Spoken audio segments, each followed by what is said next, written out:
বাসিন্দা বলতে থাকে, এ দুনিয়ার মানুষ, তোরা এত বড় নিষ্ঠুর হবে যদি জানতাম, দুনিয়াতে তোদের সঙ্গে কোনো সম্পর্ক করতাম। কি অপরাধ, কি অপরাধ ছিল রে, আমাকে জঙ্গলের মধ্যে মাটির নিচে শোয়া তোমরা চলে যাচ্ছ। আমার কি অপরাধ, তোমরা কি কেউ আমার সঙ্গে হবে না? দুনিয়ার কোনো মানুষ তার ডাক শুনে না, পশু পাখিরা তার আওয়াজ শুনে 40 কদম যাওয়ার পর মুনকার নাকির এসে তাকে বলবে, মান রাব্বুক ওয়া মা দীনুক ওয়া মান হাযার রাজুলুল্লাযী বুইসা ফীকুম।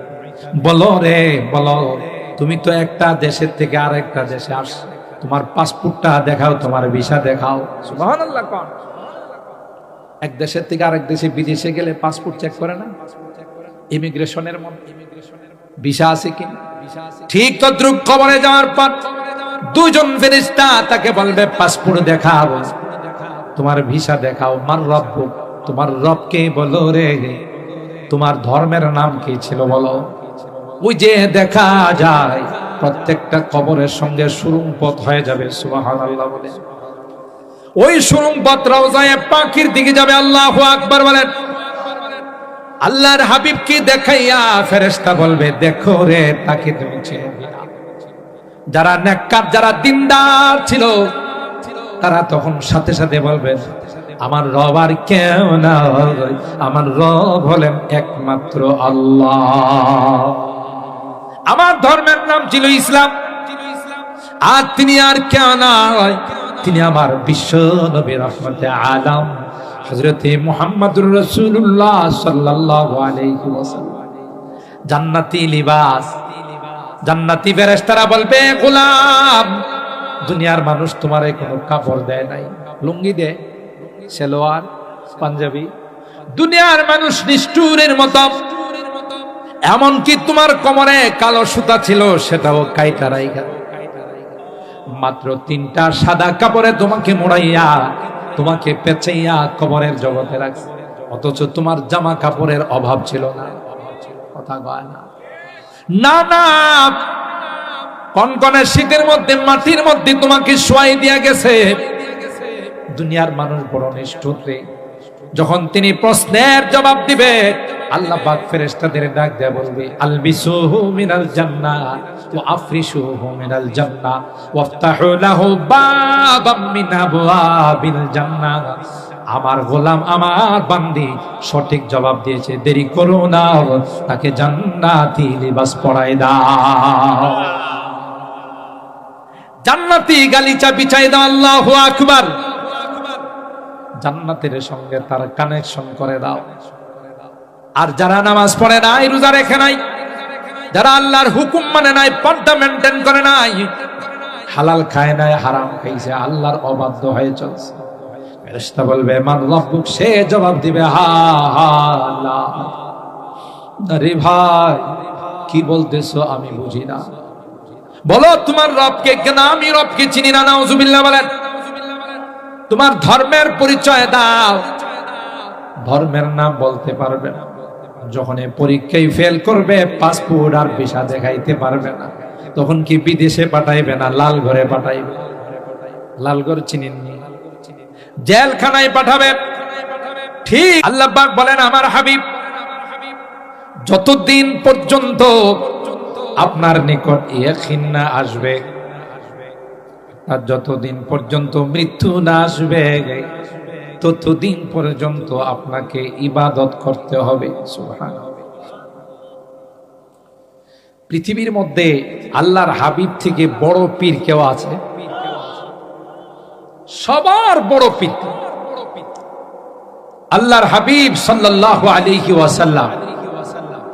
তাকে যদি কোরআনের মাধ্যমে আল্লাহ এই কথা জানান দিয়ে থাকেন যে মৃত্যু পর্যন্ত আপনার ইবাদত করতে হবে, ইবাদত মাপ নাই, তাইলে আমাদের সমাজে যদি কোনো পীর সাহেব আয়েশা বলে, আমি ইবাদতের ক্লাস পাশ করে ফেলাইছি, এরকমের ভণ্ড আছে না নাই? নামাজ নাই, রোজা নাই, শরীয়তের ধার ধারে না,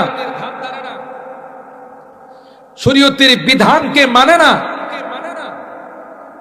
সে হয়ে গেছে এলাকার সবচাইতে বড় পীর। আছে না নাই? পর্দার বালাই নাই। নারী পুরুষ সামনে নিয়ে কি যে কয় হ্যাঁ জানে। আপনি মুরিদ হলে বলে তোর বউ কই? বিশ্বাস হুজুর আমার বউরে দিয়ে কি করবেন? আর গাধা, তুই শুধু জান্নাতে যাবি, তোর বউ জান্নাতে যাওয়া লাগবে না। তা আমার বউ জান্নাতে যাইব, তোকে যেমন আমি মুরিদ কইরা চিন্না রাখতেছি, তোর বউরে যদি না দেখি তো চিনবো কেন? কত বড় বাটফার দেখছে। হে বলে চিন্না রাখা ওই সময় ওই জান্নাতে নিয়ে যাবে। হায় হায়, মুরিদের স্ত্রীকে দেখা যায় আছে না না যায়? তখন মুরিদে তাকে প্রশ্ন করে যে হুজুর, ওলামায়ে কেরাম মসজিদে বলেন, বয়ানে বলেন, বেগানা নারী নাকি তার সাথে পর্দা করা ফরজ। তা আমার বউ তো আপনার জন্য বেগানা, আপনি আমার বউরে দেখলে কোন হয় বলেন? এটা তো শরীয়তের কথা, আমি মারিফতের কথা কইতেছি। পর্দা করা বলে শরীয়তের কথা, হ্যাঁ কোন কথা কয়? তো মৌলবীরা তো শরীয়ত জানে, আমি জানি মারিফত। মারিফতের ভাষায় তোর স্ত্রী যখন আমার কাছে মুরিদ হইয়া যাইব, হে আমার রুহানি সন্তান, বাপ বেটির মধ্যে পর্দা নাই। চিন্তা করছে কত বড় ধোঁকাবাজ। মুরিদ করলি কি বেটি হয়ে যায়? আপনি যদি দাঁড়ায় সব মহিলার সামনে বলেন তোমরা সব আমার মেয়ে, সুতরাং তোমাদের সাথে আমার কোনো পর্দা নাই, তাই বলি কি সব মেয়ে হয়ে যাবে? এই ধোঁকা যে তোমার স্ত্রী যখন আমার কাছে মুরিদ হবে তখন সে আমার রুহানি মেয়ে, বাপ বেটির মধ্যে কোনো পর্দা নাই, তোমার বউয়ের সাথে আমার কোনো পর্দা নাই। আয় হায়, রাসূল আকরাম সাল্লাল্লাহু তাআলা আলাইহি ওয়াসাল্লাম কলিজার টুকরা হযরতে ফাতেমাতুজ জাহরা রাদিয়াল্লাহু তাআলা আনহা, যাকে বলা হয় সাইয়্যিদাতু নিসাই আহলিল জান্নাহ, সমস্ত জান্নাতি রমণীদের যিনি লিডার, আল্লাহু আকবার বলেন, যার দুইটি সন্তান হাসান হুসাইন রাদিয়াল্লাহু আনহুমা সাইয়্যিদা শাবাবি আহলিল জান্নাহ, জান্নাতি যুবকদের লিডার। সুবহানাল্লাহ, জোরে বলবেন না?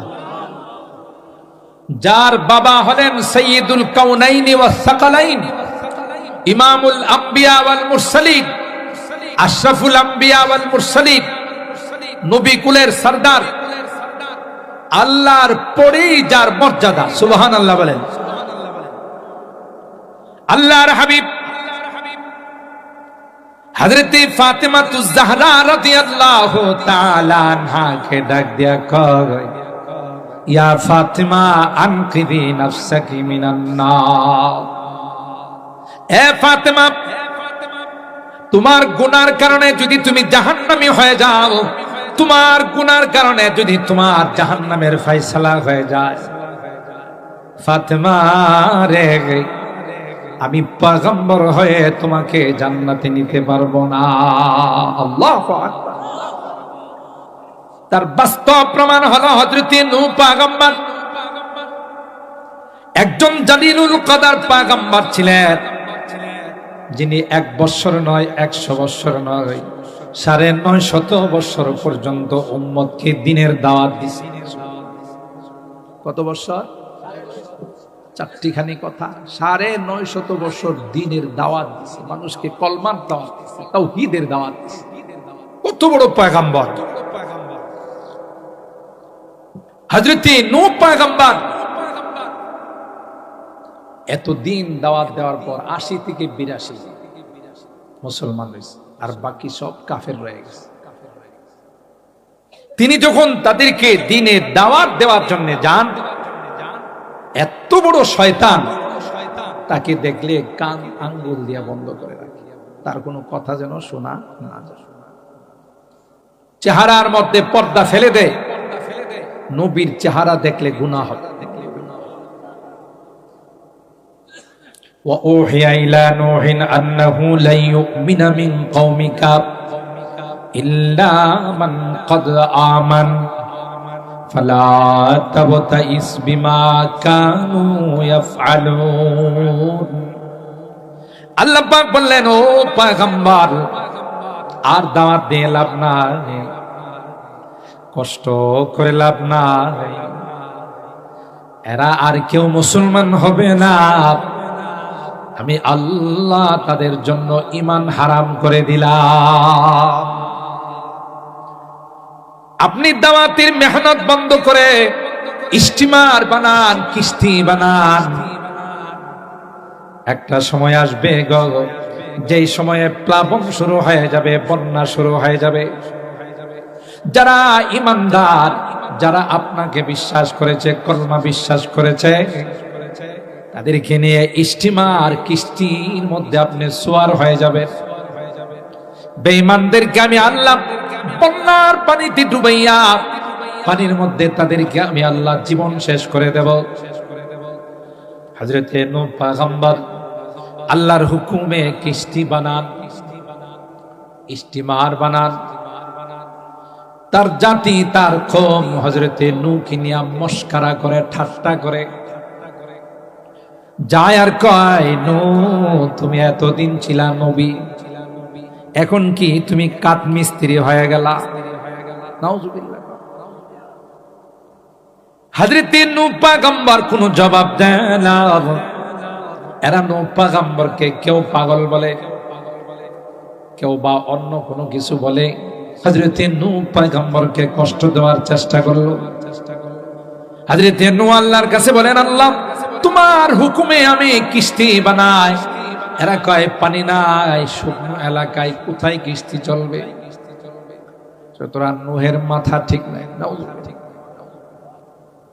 কিতাবের মধ্যে আসে, একটা পর্যায়ে হযরতে নূহ পয়গম্বর যখন কিস্তি বানালেন, স্টিমার বানালেন, শয়তানের দলেরা সবাই মিলে পায়খানা করল।